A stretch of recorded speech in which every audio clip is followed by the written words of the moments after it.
A very good evening to all of you. Welcome to this week's media briefing. I'll hand over to Yatin to take us through the questions. So Daria from Sputnik has asked, could you please share some details about Mr. Jaishankar's stopover in Tehran yesterday? Does India back Iran's inclusion in JCPOA now? Deepak Ranjan from PTI भाषा is asking, विदेश मंत्री S Jaishankar की रूस और Iran यात्रा के क्या निहितार्थ रहे? मेघना from Doordarshan is asking, is there any discussion on the situation in Afghanistan on the agenda of talks between EM and his Russian counterpart? We have similar question from Maha from CNN News 18 and Archana from Bloomberg. Thank you, Yatin. As you know, EM left on a visit to Russia yesterday. During his technical halt in Tehran, EM called on the president-elect of Iran, Ayatollah Saeed Ibrahim Raisi, and also held a meeting with his counterpart, the foreign minister of Iran, Dr. Javed Zarif. EM carried a personal message from our prime minister to the president-elect of Iran. The two sides exchanged views on regional and global issues of mutual interest. They also discussed the evolving situation in Afghanistan and expressed concerns over the deteriorating security situation in that country. Both sides also discussed joint connectivity initiatives in the region, including the international north-south transport corridor and the Chabahar port. EM reiterated India's interest in the region and support for efforts to maintain peace, security and stability. As regards the JCPOA, we have always maintained that issues arising from issues that have arisen from that should be resolved peacefully through constructive diplomacy and dialogue amongst all parties. And on the Russia leg, we had subsequently, you have seen the press release that we have issued, highlighting the importance of the visit and its scheduled interactions in Russia. Are there any other questions on the Russia perspective? Archana from Bloomberg is also asking what outcomes are we to expect from foreign minister's visit to Russia? As we have said, the press release was quite detailed. This includes, in terms of his engagement, meetings with his Russian counterpart, Sergei Lavrov, Deputy Prime Minister Yuri Borisov, and the chair of the State Duma Committee on International Affairs, Leonid Slutsky. External Affairs Minister will also deliver a lecture at an important think tank later today. We will, of course, share updates as the visit progresses. Over to you, Yatin. Maha from CNN News 18 is asking, is the Indian government looking at possibility of closing its consulate in Kandahar due to the Taliban making inroads there? Narendra Nath from Navbharat Times has a question. Afghanistan में जारी ताज़ा हालात पर भारत का अब क्या stand होगा? वहाँ पिछले कुछ दिनों में हिंसक संघर्ष बढ़ गए हैं. Siddhant from Vion is asking, how do you assess the situation in Afghanistan? Is there any plan to bring Indian nationals back? Archana from Bloomberg is asking, how concerned are you about the possible Taliban takeover of Afghanistan? Is India currently bolstering its military support to the Afghan forces to stop the Taliban advance? We have similar question from Huma from Financial Express, Munish from PIO TV, and Deepak Ranjan from PTI Bhasha. Look, this is an evolving and fluid situation, and there are various aspects to those questions. Let me say that there was a clarification issued by our embassy in Kabul earlier this week. You would have seen that. The clarification indicated that our embassy in Kabul and our consulates in Kandahar and Mazar-e-Sharif are functional. We are, however, carefully monitoring the deteriorating security situation in Afghanistan and its implications on the security and safety of Indian nationals in Afghanistan. Our responses will be calibrated accordingly, depending on how the situation evolves. Daria from Sputnik is asking, Pakistan's NSA Moeed Yusuf has blamed India for the Lahore bomb blast.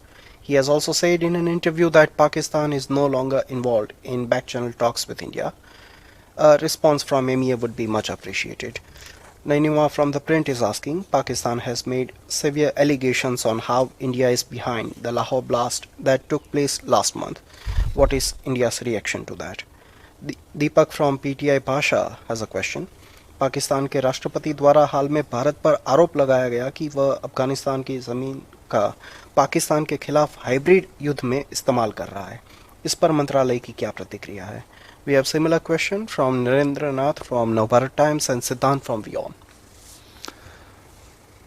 What can I say? It is not new for Pakistan to engage in baseless propaganda against India.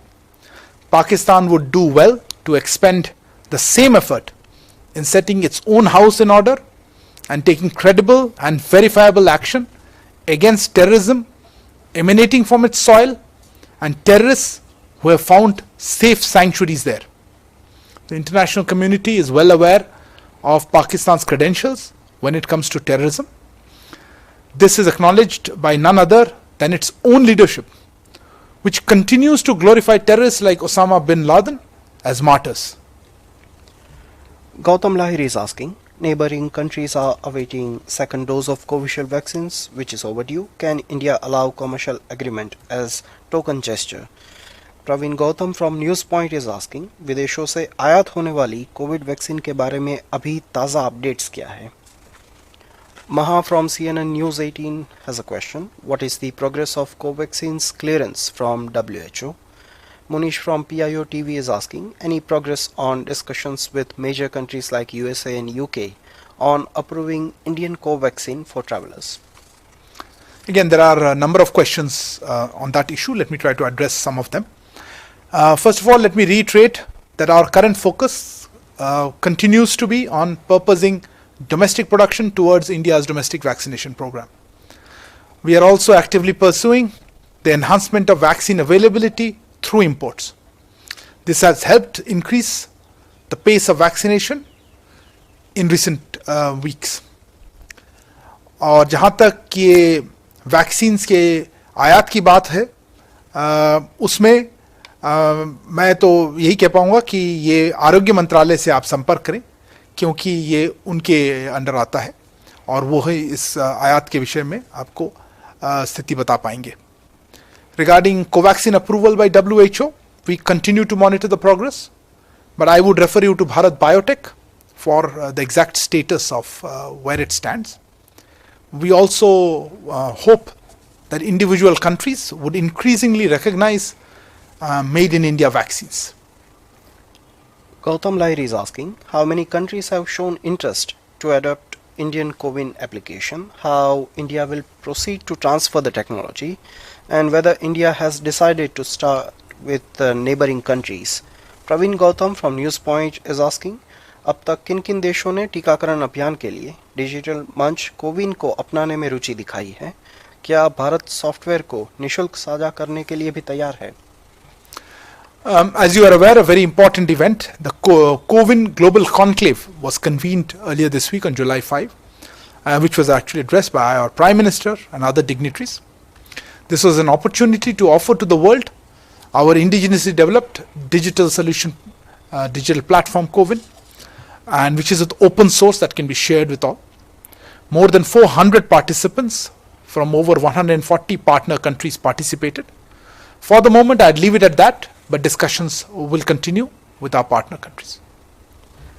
Rajiv Menon from Malayalam Manorama is asking, Indian experts could not go back to Gulf because of travel ban and vaccine ban related prohibitions. Whether MEA is having any talks with Gulf countries for relaxation in travel for Indians. Visas of many have expired, but they could not make it to get there. Whether India would ask this country to give relaxation in visa norms under the present circumstances.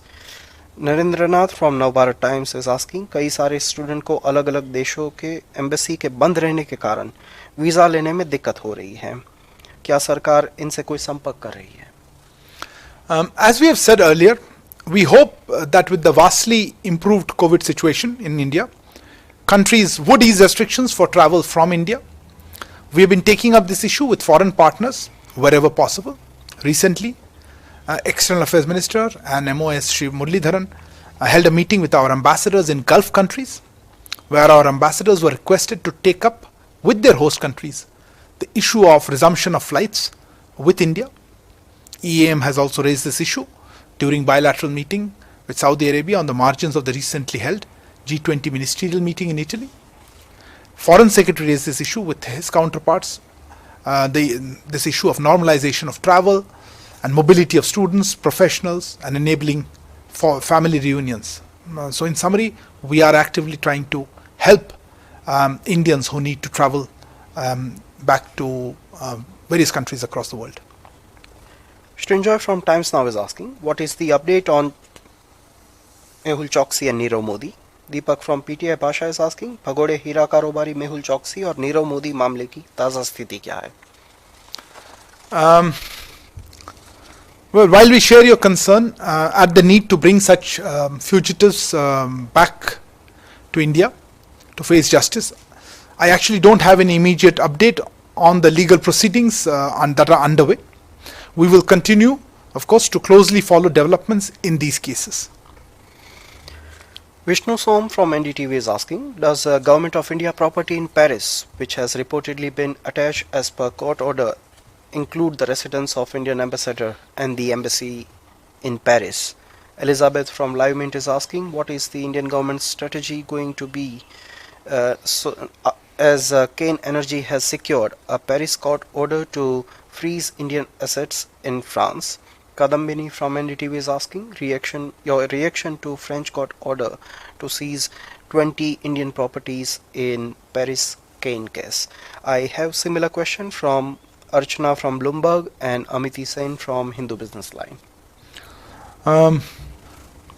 Look, we've seen the media reports on this. This is actually a matter that's dealt with by the Ministry of Finance, and I understand they have issued a detailed statement earlier in the day. I would refer you to that for answers to these queries.